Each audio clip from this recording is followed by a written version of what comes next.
been warned. I'm watching the cicadas hitting the window outside. I'm going to start. Are you serious? Yes, through the blind. Ugh. Okay, Ugh. here we go. We are live streaming. Let's behave ourselves. I pick one person. I'm going to pick you, John. Behave yourself. Okay, There you all go. right. All right, you've all been warned. Here we go. Waiting for 30 Zoom to seconds. come up. Okay.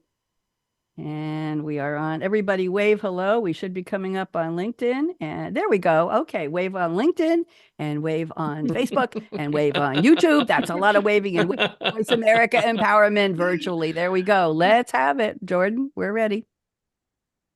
All right, sending the feed your way. Have a great show. Thank you. And everybody dance with me.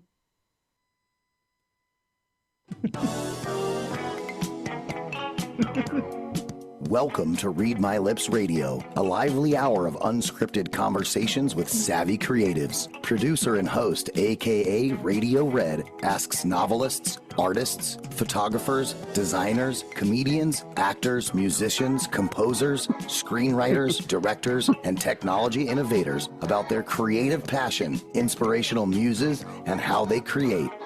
Ooh, how those lips can talk. Now, here's akaRadioRed. Radio Red in the house. Thank you to the voice of my wonderful introducer person. This is Monday night. My goodness, where else would Radio Red be except here on Voice America, on LinkedIn, on Facebook, and on YouTube. Live streaming coming to you with three wonderful creatives. Full disclaimer, I met them all at the National Publicity Summit. I think I'm on my 900th summit. I book about 100 guests a year for this show at the summit, and I love to have my panels of 3 or 4 creatives talking about what they do in their life. How are they creating their business, their leisure, their home? How do they answer the phone? How do they look? How do they dress? What's their brand? Do they cook? Do they listen to music? What are they all about? That's what we're going to do. Those of you who are watching the show, let me refresh my LinkedIn here. Okay, there we go. Those of you watching the show, you can see that I've got another new background. I've been playing with, I used Night Cafe Studio, not Midjourney, and I've been playing with creating new backgrounds. And this one has a very prominent, I got to get my hands right, red lipstick with all kinds of bubbles. And we've got a beautiful red old-fashioned microphone right over here. And there's actually one growing out of my head, but I'm going to set up. And we got the red lips this time instead of the words. So I hope you all like that.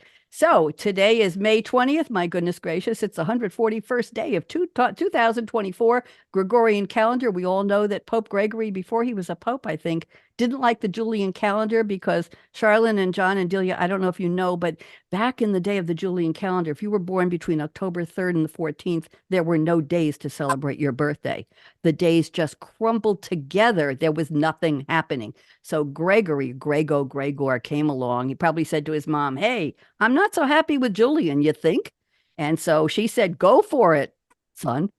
I'm making this up, but maybe it happened. I don't know. 13th century, who knows? So he created a current calendar where we have every 4 years is a leap year, and it coincides with the cycle of the moon and all that. So now you can all have birthdays if you're in October, and I'm a Libra, so I appreciate that. I want you all, before I formally introduce my guests, and I have a poem for all of you. You're going to enjoy this, I think, and I rent the poem out. If you really like it, you can rent it for your own use, but we'll see if you like it. I want you all to make the shape of the letter L with your fingers, please, the letter L, and on the count of 3, oh, John did it twice. That's even better. On the count of 3, you're going to join me at the exact pace I say 1, 2, 3, and we're going to say hello, L, L, L. Let's see how we do. 1, 2, 3.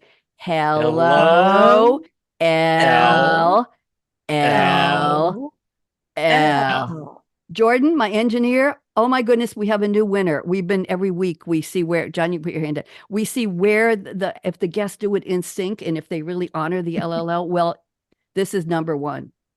Jordan, I don't know what to say. I thought we had a number 1 best group 2 weeks ago. Move them aside. This group, they're the best. So LLL is lovely, lanky Laura Legs, our most loyal listener. I met her at dance lessons years and years ago. We've stayed friends forever. I don't think we've seen each other in 10 years in person. And what can I tell you? But she listens to the show, Charlynne and John and Delia, every Monday night if she's around at 6:01 p.m. Eastern. She's going to send me a note. Hello, beautiful, gorgeous lady of red. That's what she calls me.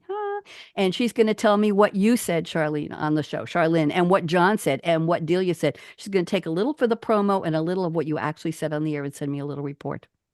And she is the third in a line of people who've done that. My mom, even in her 90s, would listen to the show and call me at 8:01. We were on from 7 to 8. She'd tell me what she heard and who she loved on the show. And then my cousin Freddie in his 90s in California, he would email me at 8:01. And then Laura, they're both gone. And Laura took up the journey, took up the mantle, and she does it now. So that's why Laura's special. By the way, I've been trying to get her to move, Charlynne, to a place that started with L, because lovely, lanky Laura Legs, our most loyal listener, lives in Whitestone. There isn't even an L. So I was going to move her to London, and I took up this fake, let's call it hallucinating GoFundMe. Didn't raise any money because it wasn't real, to move her to London. But London was too hot last year and very expensive. So I moved. Well, I was looking at the map, and I wanted to move from Durham, North Carolina to somewhere to be close to my family. So I looked at the map and I saw London. But I have this habit of tilting remember I had you all tilt your head for the pictures? I tilted my head a little too far, and the first N in London went upside down, and I ended up in Loudon, Tennessee. So I'm trying to get Laura to move here. I told you I'm the low budget green room warm up comedian. So there you go. I know. And that part is true. What can I tell you? So I want to read my little opening poem. And full disclaimer, I asked ChatGPT, my favorite LLM, large language model AI bot. I think John and I have talked about this before. And I asked it to write a poem. I fed it your full bio, John, your full bio, Delia, your full bio, Charlynne. And I said, write a couple of lines for each guest and an opening and closing for me. And then, this is not pure AI. And then I, the human in the group, me and ChatGPT, you're all human, I think. I edited it and changed it and moved things around and changed the rhyme. So it's a collaboration. It's a hybrid. So here we go. Welcome to Read My Lips, cool conversations with creative radio, where grit and grace meet in the words we sow. Grit's in honor of you, John. With akaRadioRed and her Scarlett mic in hand, let's journey through the hearts where creative spirits stand. When I call your name, Charlynne likes it already. When I call your name, just wave. John Suzuki, author of the book American Grit, hosts the Finding Better podcast with compassion and wit. From tech to tales, his stories lift us higher, teaching us to learn, earn, and return our spirits to inspire. Did you like that, John? Nice. I'll negotiate it. You can rant it. Go ahead. What were you going to say?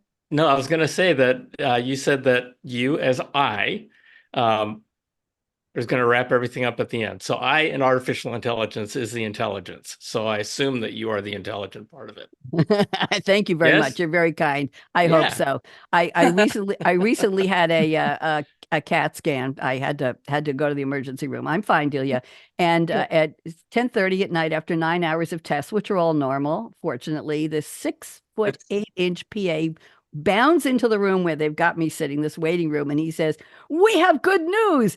You have a brain." I said, "Thank you very much." So I'm the human brain and the AI. Thank you very much. Good. Let's keep going. Charlynne Boddie, wave hello. Her vision is bright, a coach and a minister guiding people to do right. Her words break barriers, dreams she helps others find, from chaos to purpose, enlightening the mind. Charlynne, did you like that? Love it. Good. I'm glad. I like that one better than mine. Oh, be quiet. You're not allowed to say that. Delia Chiaramonte, MD, a healer through and through, an integrative physician with a vision clear and true, author of Coping Courageously Guide, leading people through the strife with a heart-centered approach. Delia enhances their life. Do you like that? Oh, I love that. Tune in. I hope you are. Now watch or listen. You can watch us or you can listen, and let your spirit soar as we explore the grit of creativity with cool conversations and more. What'd you think? You like it? Love it. Good. Now, how long do you think it took for ChatGPT? John, I told you to behave. How long do you think it took for ChatGPT to send me the core of that poem after I input all 3 bios and a little opening and closing, my name, the name of the show, my mic, and all of that? Let's go around. John, you're last because you're not behaving. Charlynne, how long did it take ChatGPT to answer me? I'm going to say 3 minutes. Okay. Delia, how long? 2 seconds. You've watched my show. You're close. John, what do you think? I was going to say 8 seconds. It's actually down to 2.25 seconds now. Whoa. That's how fast. That is how fast. Incredible. Now, there's a new version called GPT 4 with a letter O, not the 0. O is for Omni. It's in beta right now, and people who are free users like me are getting a test version of it. It's even faster than that. But I asked it to write me a song about my teddy bears, and it, in less than 5 seconds, returned a 4-verse song, including a chorus. And I asked it for the notes, and it came back with full notation for the whole music to go with the song in a few seconds. It's unreal. Anyway, I talk about the future of AI in all kinds of industries on one of my other shows. So there you go. So let's go around the table and get some full introductions. Take about 2.5, 3 minutes tops. So let's hear who you really are, other than the wonderful little poem I presented for you.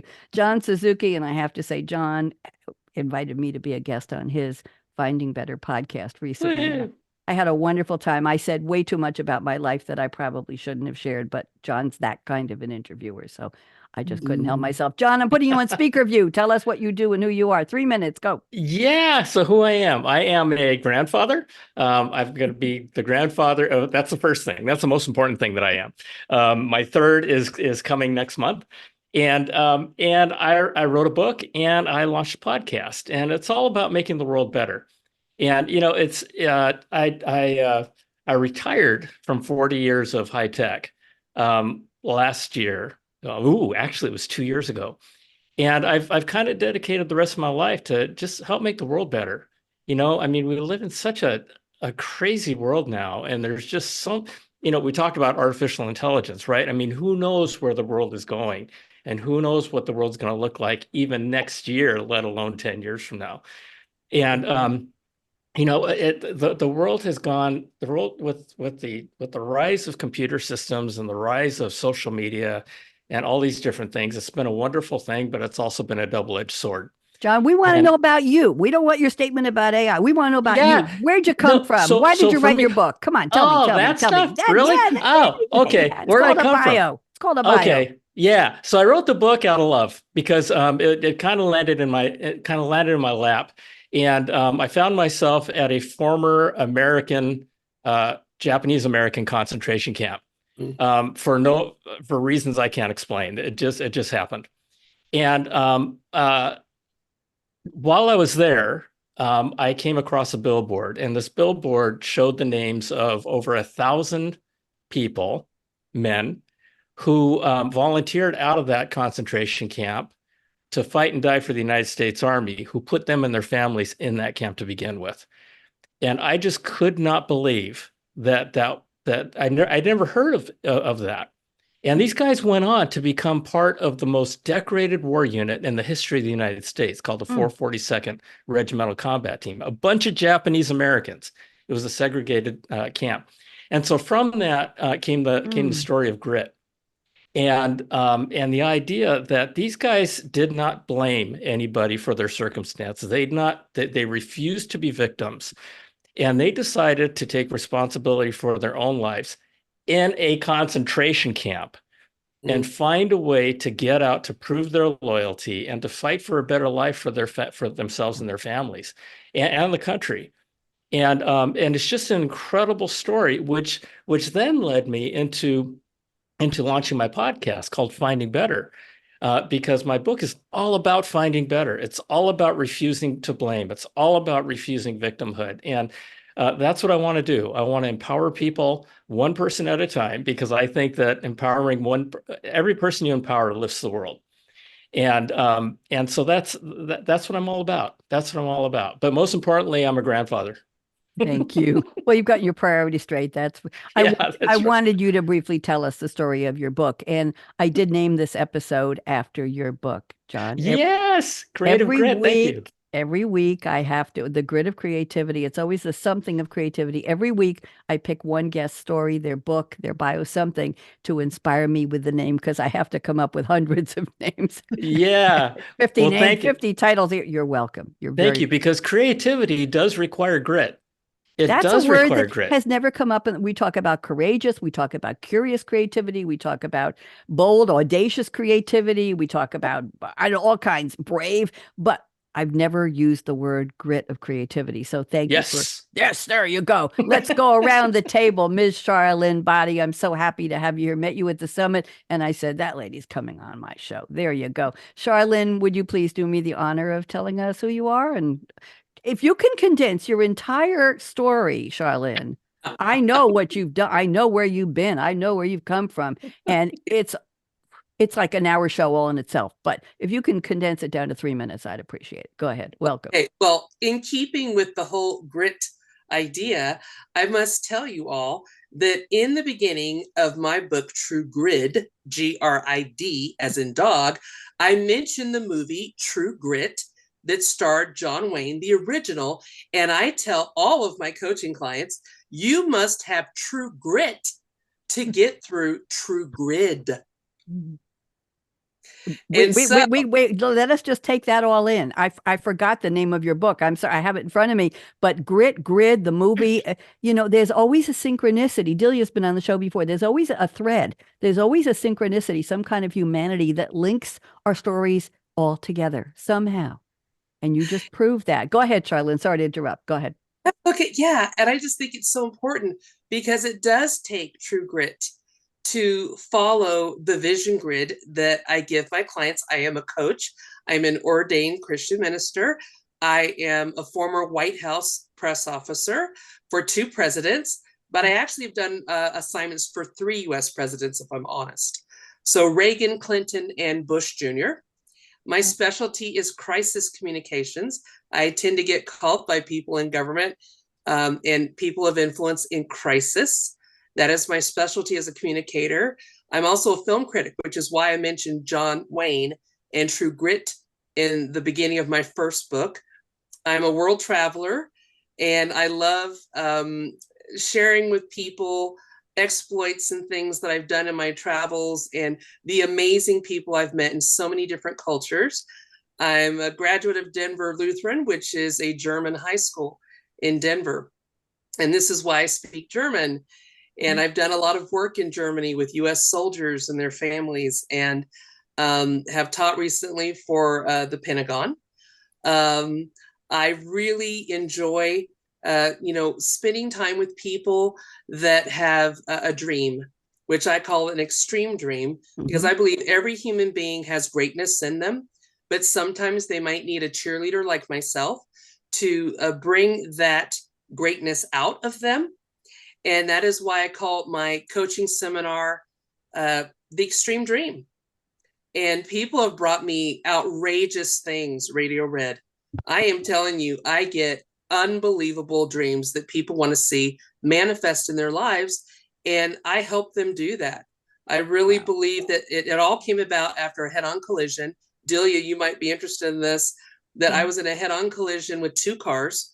The first driver was a drunk driver. The other driver T-boned me, and they cut my body out between the 2 cars. My goodness. I had a closed head injury, L3 through 5 in my back, totally crushed, and bleeding for 6 years. The doctor up on me. They said, you're just not doing what we want you to do. And I said, I want to kind of put into place my coaching program. They said, if you go to England and you put this coaching program in place and you bleed out at 35,000 feet, you're on your own. Ooh. Well, I went to try out the Extreme Dream course that was downloaded to me in a bed that they said I'd never get out of. And I'm a walking miracle. I've been blind and now I see. I've been kidnapped a couple of times and lived to tell the tale. Was almost beheaded 9 years ago. Charlynne, how many lives? They say a cat has 9 lives. I think Delia and John, I think we're up to 15 for her.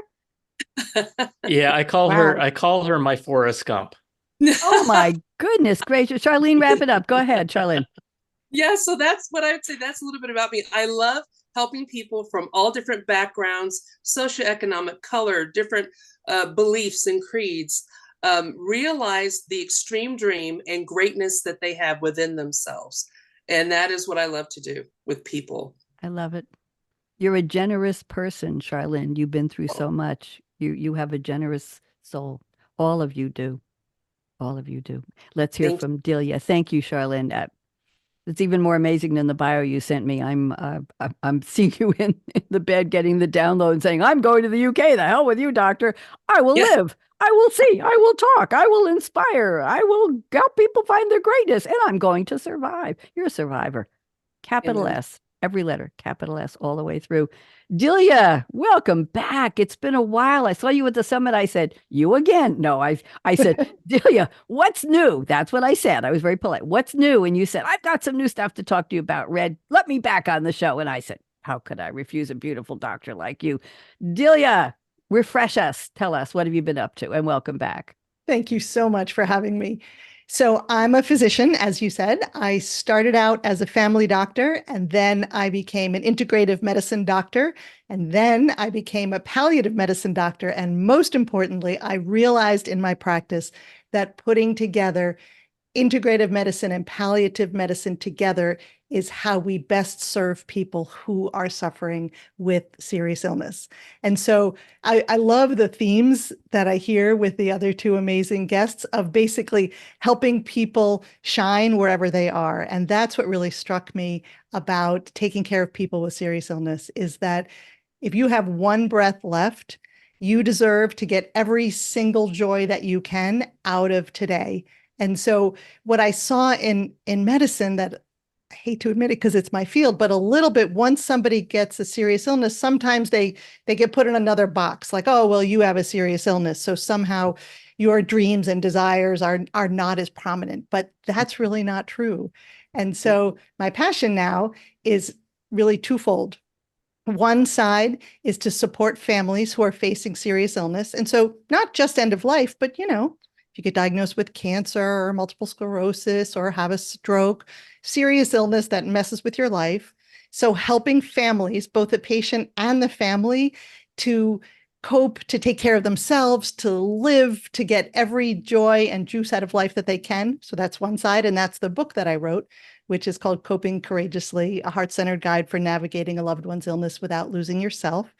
And then the other path is, I really don't think you can change the way patients get treated unless you also educate clinicians. And so my other path is to educate physicians, nurses, nurse practitioners, other clinicians who care for people with serious illness. I have a program called Joyful Palliative Care because clinicians need to fill up themselves too, so that they're filled with empathy, so they can share that empathy with their patients. Because right now, doctors and other clinicians are kind of burnt out, so they don't bring as much empathy. So patients feel like, my doctor just seems like, they're trying to get in and out of the room and nobody's happy. So my goal is to kind of be in the serious illness space for patients and families and also clinicians, and raise everybody's well-being. What a generous spirit you are as well, Delia. Beautiful. And coping, create courageously. I talked about courageous creativity, and there's that word in the title of your book. We do have that thread. Delia, I want to ask you to clarify a word. Many of us are familiar with the word palliative, meaning end of life. I recently had a friend whose mother went into palliative care. She was only 102, and she had fallen but broke nothing. It turned out it was the downhill for her. But she went into palliative care, and I said to my friend, is this the end? And she said, no, this is different. Can you just explain to us briefly, Delia, what is the difference? I am so grateful that you asked that question, because it's one of my soapboxes. Palliative care is not the same as end-of-life care. Palliative care is a specialty in medicine, and its whole focus is reducing suffering in people with serious illness. But that could mean a serious illness you're trying to cure. So end of life is this much so palliative care is like this, hospice is this much, the very end of palliative care. But people can be in the care of a palliative care doctor for years and years and years, because the whole focus is reducing suffering. So let's use cancer as an example. If you have cancer and you go to an oncologist, their goal is to get rid of the cancer. They're going to probably increase your suffering, right? Like you're going to get chemo and you're going to be exhausted and nauseous and feel terrible. But they're going after the cancer. The palliative care doctor's goal is to reduce your symptoms, reduce your stress, help you make medical decisions. So we're not about fixing the disease. That's another doctor's bailiwick. We're about reducing suffering for you and your family. And so again, if you have a stage 2 or 3 cancer and you're hoping to get cured, but you can't sleep and you're stressed out and you're nauseous and you're fatigued, palliative care can help with that. Thank you. That was elegant and eloquent. Thank you. Thank you for clarifying that. I don't think I'm alone in not being aware of the nuances, if you will, on that spectrum, if I can use that word, of care. So thank you. What an interesting panel you all are. And just for the listeners and viewers to know, I don't pick my guests by what their topics are and how they may or may not relate to each other. I go to the Publicity Summit. I'm in 15 to 17 breakout rooms. I have a monitor with a stopwatch in each room, and I get exactly 2 minutes on the clock to meet these people. They pitch me. Charlynne pitched me, and Delia pitched me, and John pitched me. And in that 2 minutes, I will say, oh, May 20th is open. Delia, are you available? Yes. Delia, give me your phone number. Give me your email. Okay. And they're saying, time's up. I said, no, I've got to get it. Okay, Delia, thank you very much. John will pitch me. John, are you available May 20th? Good. John, phone number and email it. And I'm taking full notes on everything you told me during that 2 minutes. And then, so I could go away with about 38 to 40 bookings after a 3-hour session with 55 people in 17 breakout rooms. It's a whirlwind. So my point is, I'll get to it eventually. Before the show's over, please, Red. The point is that this is just whoever was there in the next lineup and accepted the next date.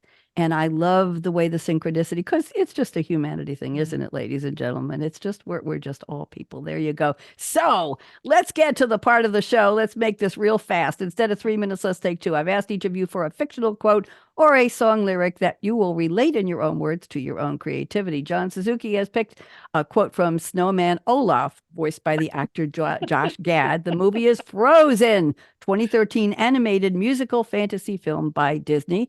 And I have to tell you that this movie grossed $1.28 billion worldwide at the box office, John. It was the highest grossing animated film until The Lion King was remade 6 years later.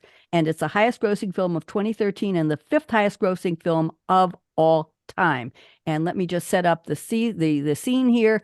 Elsa, voiced by the lovely and talented Idina Menzel, and Anna, voiced by Kristen Bell, who's beyond adorable, are the royal sisters of Arendelle. It rhymes. Menzel, Bell, and Arendelle. How cute. When Elsa becomes queen, she accidentally creates a snowstorm in the entire kingdom. Anna sacrifices herself to save Elsa from being killed by Hans, voiced by Santino Fontana. Olaf is a sentient comic relief snowman they created as children, who dreams of experiencing summer. But alas, men don't. Here is the quote from the snowman. An act of true love will thaw a frozen heart.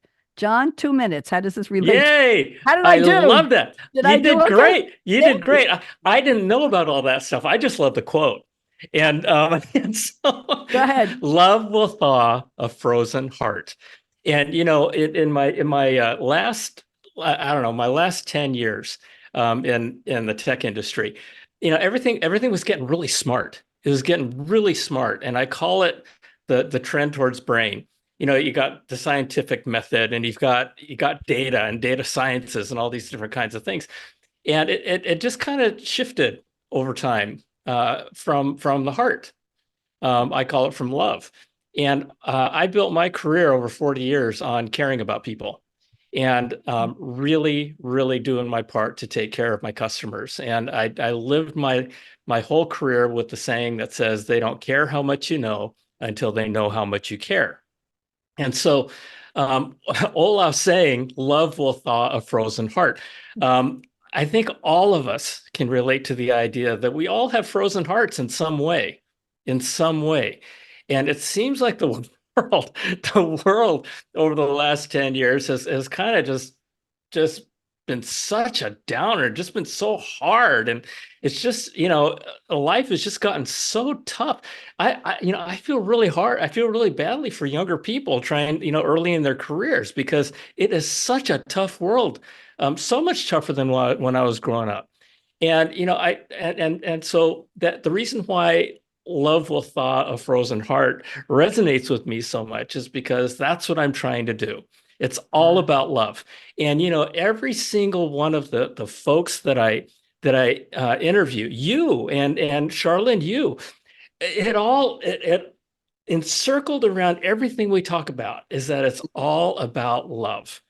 Somehow, some way, it's all about love. And for me, it's bringing that back. I think we're going to experience a renaissance of bringing the heart back. I think we have to. Let's hope.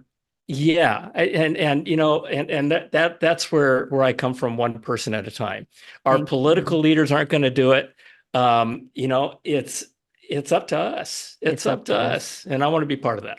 Thank you for picking such a beautiful quote. I'm glad I research everybody's quotes, and I have That's a lot amazing. I love it. I have my Technology Revolution, the Future of Now show, and my guests who are all futurists in tech in some field or another, in different careers, different industries. They all have to send me a fictional quote or a song lyric too, which drives a lot of them nuts. So I keep a list of about 50 of my favorites from the past couple of years of guests. So I'm researching. Let's see, if I have 3 radio shows, that's 4, 7, 10 guests a week. That's 10 quotes a week times 50. I'm looking at up to 500 quotes a year. And I research every one. I will You're spend amazing. an hour. No, I'm not. I'm I'm OCD when it comes to quotes. But I love quotes. And you basically quoted, you referenced Maya Angelou. It doesn't matter. Yes, that's a Maya Angelou quote. Okay, let's go to Charlynne. Charlynne has picked a quote. I'm going to hum the tune that goes with this before I read the quote.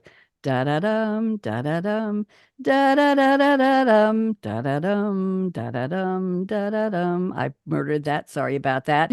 The quote is from Pure Imagination, the song from the 1971, the original film Willy Wonka and the Chocolate Factory, sung by the wonderful Gene Wilder. It was written, the song, by British composers Leslie Briskus and Anthony Newley for the movie, sung by Gene Wilder, who played the character Willy Wonka. But I don't know if you know this, Charlynne, or anybody. Leslie Briskus said the song was written over the phone in one day. Did you know that? Yes. I did not know that. And the original song was not popular. The movie was not popular. Other songs from the soundtrack did better than Pure Imagination. But in the 1980s, the movie started television reruns. And all of a sudden, everybody knew about Pure Imagination. And some of the cover songs even got charted. In the week following Gene Wilder's death in 2016, I can't believe he's gone this long, the song rose 1,000% in streaming and sales. It was featured on TV, radio, social media tributes to him. It was not used for the 2005 film adaptation of Charlie and the Chocolate Factory. It was featured in the prequel film Wonka, the promotional materials of the film, and sung by the beautiful curly-haired Timothée Chalamet as Wonka. So here is the line. I have the whole thing, but just a little bit. Come with me and you'll be in a world of pure imagination. Take a look and you'll see. I'm not going to finish singing. Into your imagination. We'll begin with a spin, traveling in the world of my creation. What we'll see will defy explanation. How beautiful. How beautiful. Charlynne, what does it have to do with your creativity? I think I know, but tell everybody else. Go ahead. Well, I think as a child, my sister and me were just shown everything in the arts. And we were so, enthused by that. On my mother's side, it's a very artsy family, and she encouraged that. And so for me as a little girl, I just wanted to have my own television show. And my sister and I, at ages 5 and 3, started our own soap opera called Carrie and Sherry. And I don't know why we use those names, but that's what we called it at 5 and 3. And my mother would be washing dishes and cooking and listening and thinking, wow, where's this going to go? And she really believed that we were going to go to Hollywood one day. And that did happen. And we created our own television show called Real Sisters, which is REEL. And we were seen by 312 million people around the world. And we had over 500 stars and directors on our show. And we just, live in this whole thing of imagination. And I believe imagining myself as a television host and star as a little girl, and then seeing it happen in real life for my own extreme dream, that movie just said everything to me. I would have been 5 years old when the first original, Willy Wonka came out, and Charlie and the Chocolate Factory and all of that came out. And at 5, I had already made my television debut. I was already thinking, I can do this. I can do this. I can write. Now my sister is an award-winning screenwriter in the middle of selling her first 2 screenplays to Hollywood, one for episodic television and one for a 3-film franchise that she wrote and got awards for already. So, creativity and imagination is everything for me. And I believe when you're a mindset coach like I am, you have to be able to imagine with your clients where they will be in a year from now so that they too can see the manifestation of the dreams within them that they have not seen yet. I love it. So for me, that quote is really key. And I have to tell you this, here's another thread for you with what John just said. Would you believe that I just moved from the county where Arundel, the city is, and Arundel Castle? Wow. There is Wow. a real We're all Arundel connected.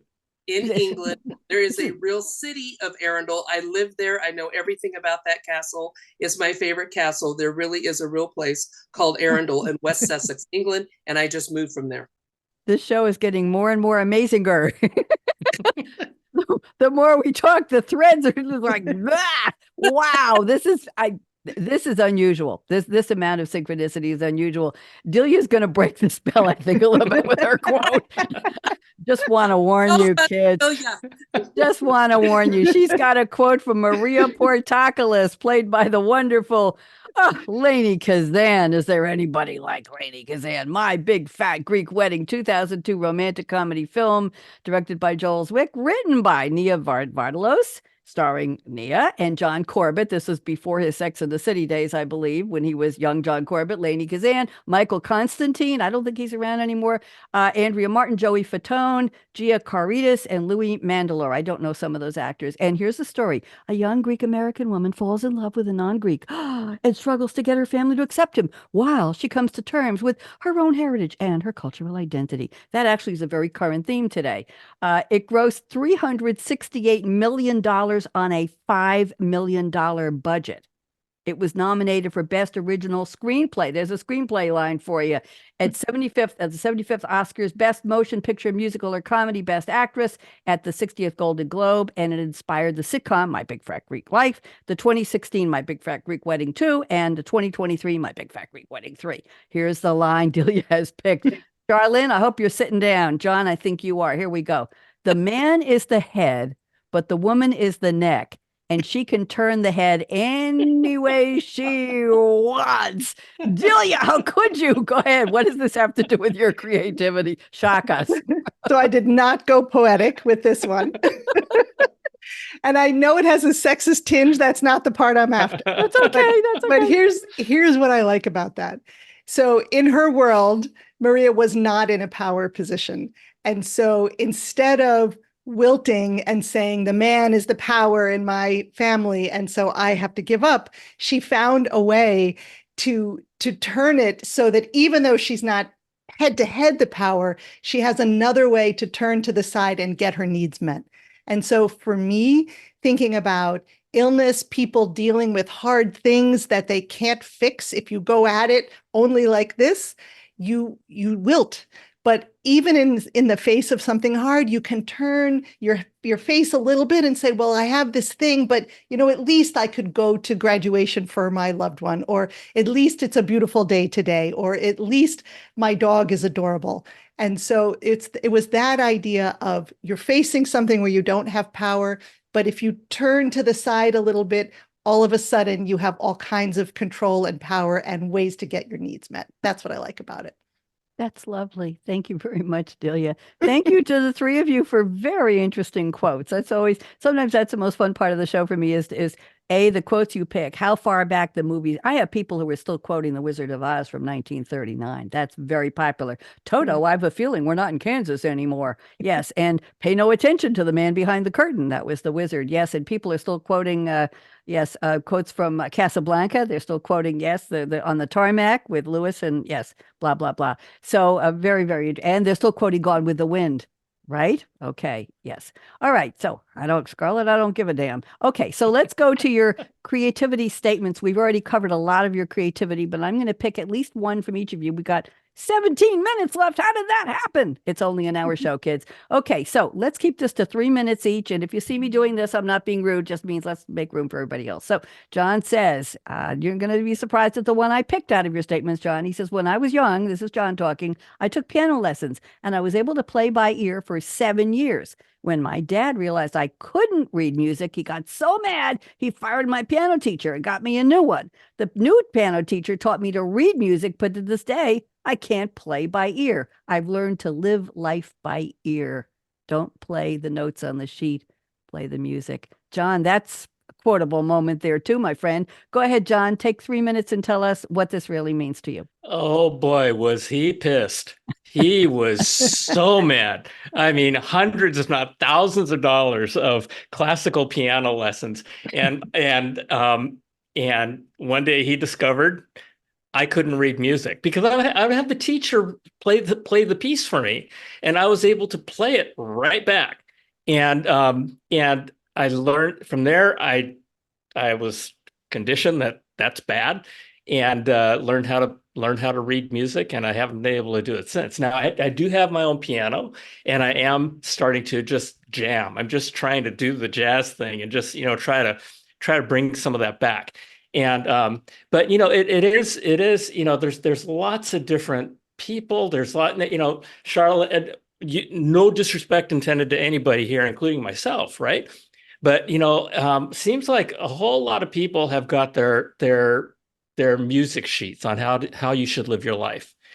And that's part of the reason why I am where I am, is because there's so much bad information out there. There's so much bad music that's being written, and folks are being told, if you look like me, you're going to be happy. If you do what I tell you to do, you're going to be happy. And you know what? Life's not fair, and there is no book of instructions in life.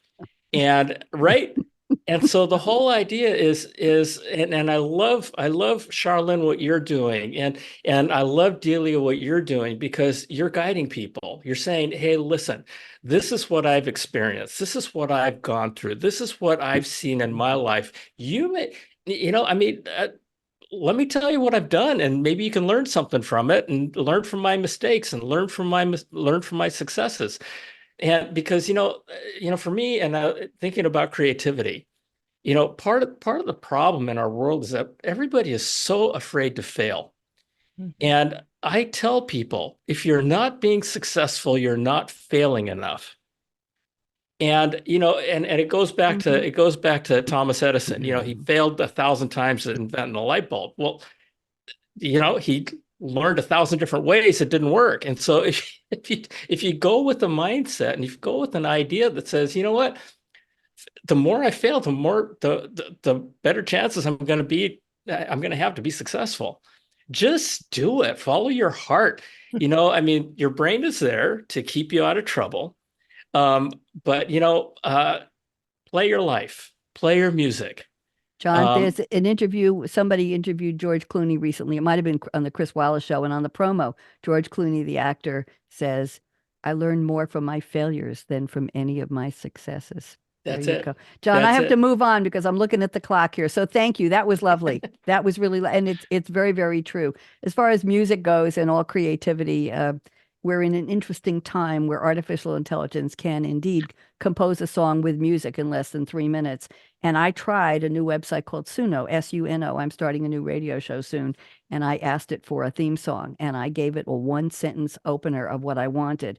And within 1 minute, it came back with a fully produced song with the music, with singers, with a chorus, with three verses, and it was about 1 minute and 46 seconds. I had 10 free credits. I used them all up that day. Now I'm going to probably join.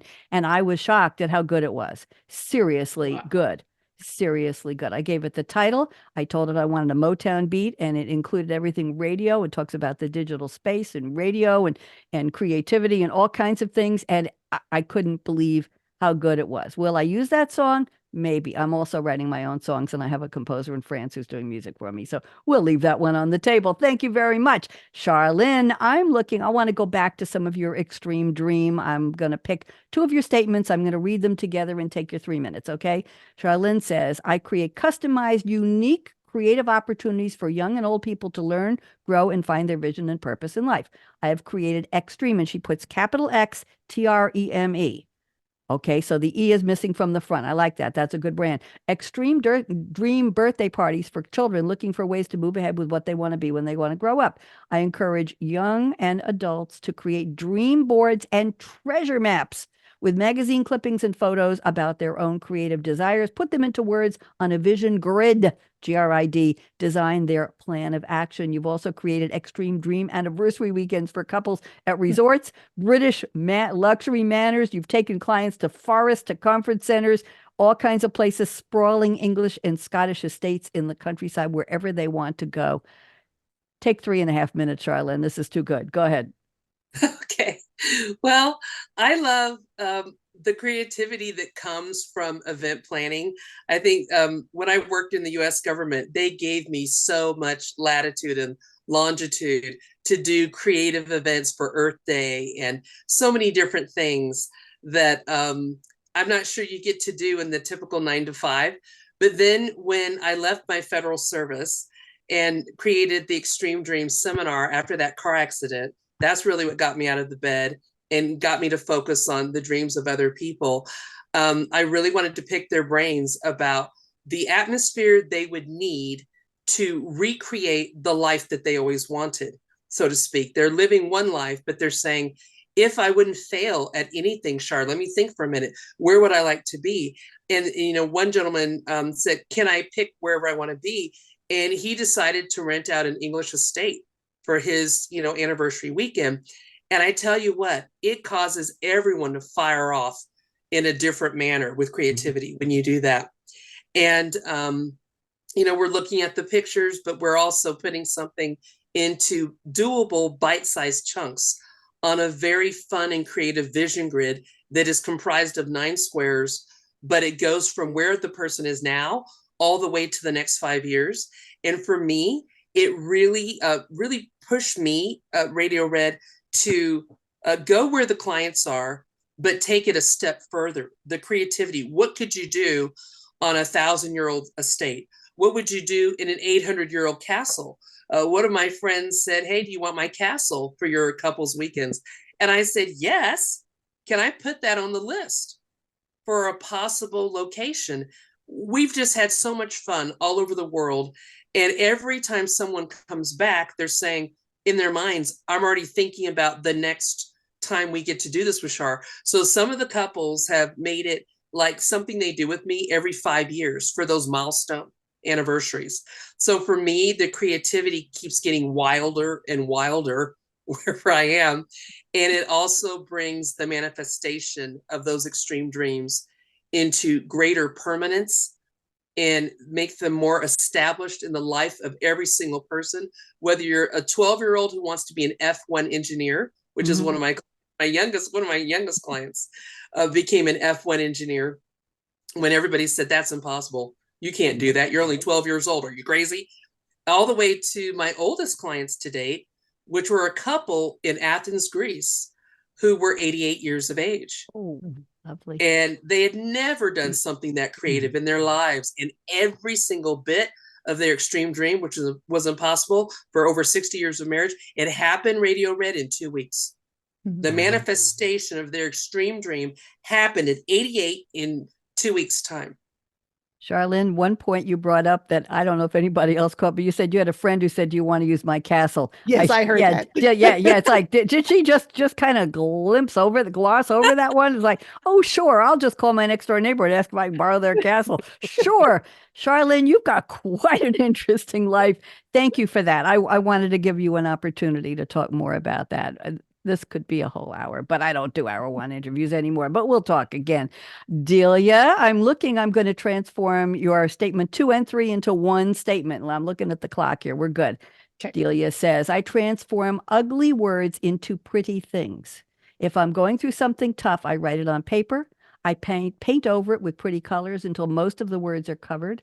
Then I rip it up and turn it into a collage, an art piece, a treasure box, etc. And then she adds, I turn rusted junk into multimedia art, multimedia that communicates, rusted metal, paint, collage, textiles. Most have a word or two, including survivor, no, etc.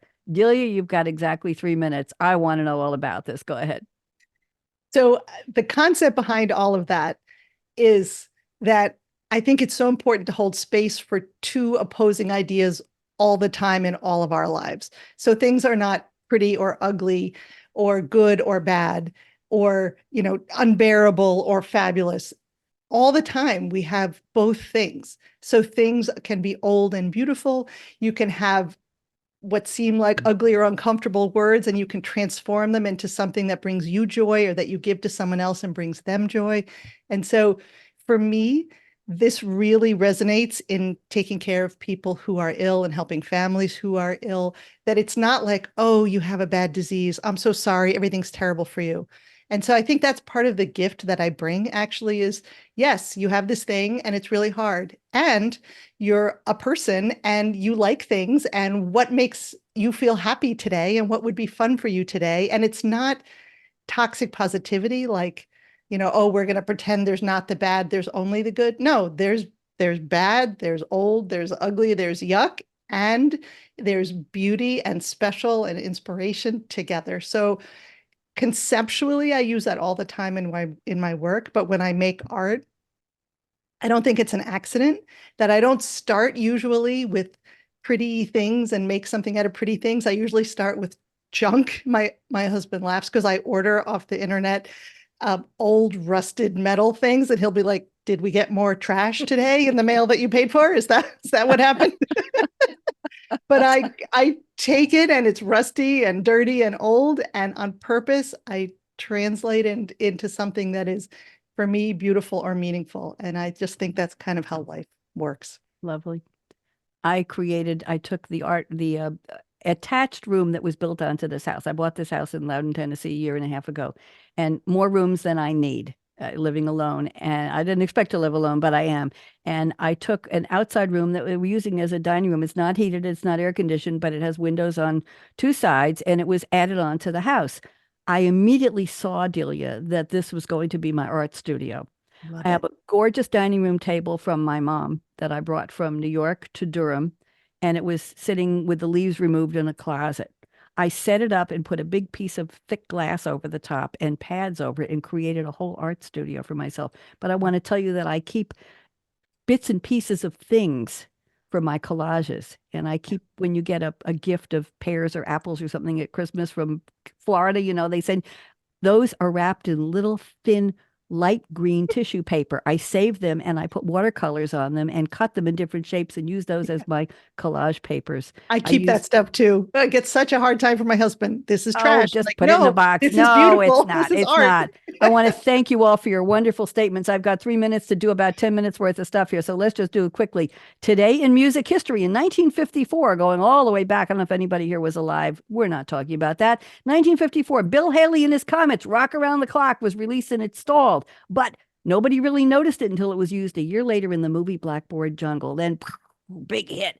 In 1967 on this day, there was a line in the Beatles song, A Day in the Life. The line is, I'd love to turn you on. The BBC in the UK banned the song. They said it was promoting drug use. I know. On this day in 67, George Harrison visited the Maharishi Mahesh Yogi for the first time. And at the same day, the Young Rascals' Groovin' hit #1 in the United States. Paula Abdul's second #1 song, Forever Your Girl, was written by the son of Jerry Lieber of Lieber and Stoller, the songwriting team. I thought that was interesting. I'm getting what have I got? A 3-minute warning. Thank you, Jordan. Lady Gaga, on this day in 2012, appeared on The Simpsons, trying to help Lisa improve her social standing in the episode Lisa Goes Gaga. I like that title. And in 1998, Frank Sinatra's funeral in Beverly Hills drew 400 invited guests and onlookers. Attendees included Tony Bennett, Angie Dickinson, Joey Bishop, the only one surviving the Rat Pack, Liza Minnelli, Jack Nicholson, Tony Danza, and Tom Selleck. There you go. Today, it's Cher's birthday. Cher was born Charlynne Sarkeesian in El Centro, California. She first recorded as Bonnie Jo Mason, then Charlynne.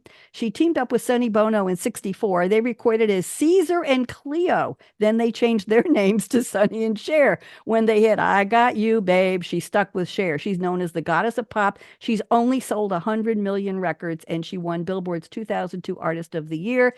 And believe it or not, she was put into foster care as a young child because her parents couldn't take care of her. Her farewell tour went on for 4 years and had more than 300 stops and grossed only $200 million. Today is the birthday of Rachel Platten, 40 years old, 43. She is the singer-songwriter of 1,000 Ships, and she wrote fight song, which a lot of you know. She started taking piano lessons at 4. There you go, Charlynne.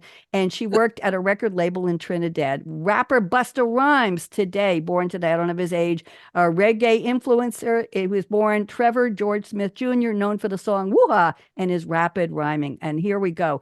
Jimmy Stewart, Best Actor, 1940, the Philadelphia Story. I got the wrong.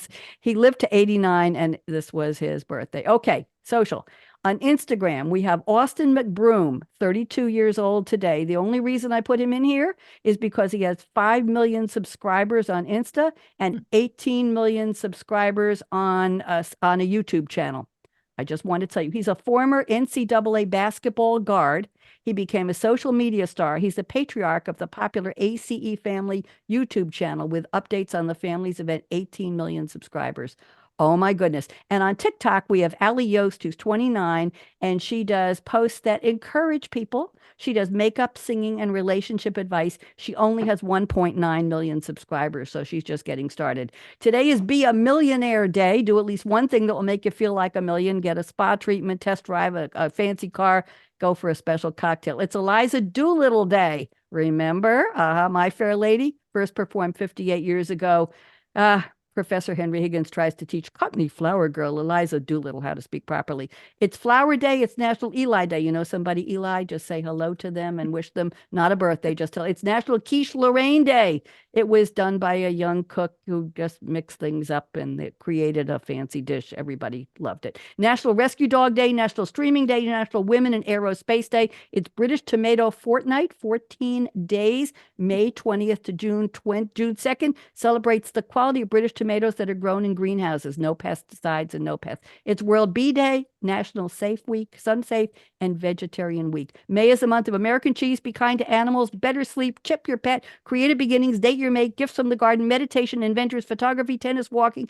Small business. Zombie awareness. Drum month. Respect for chickens. Victorious women. It's a month of asparagus, barbecue, chocolate custard, egg, hamburgers, salad, salsa, strawberry, and vinegar. In 2014, I had the top 10 tips for women. This is for Delia and Charlynne. And the top tip was aspire to be Barbie. The biatch has everything. You ready for my closing words? I'm just about out of time. Life is short. Break the rules. Forgive quickly. Kiss slowly. Love truly. Laugh with me. 1, 2, 3.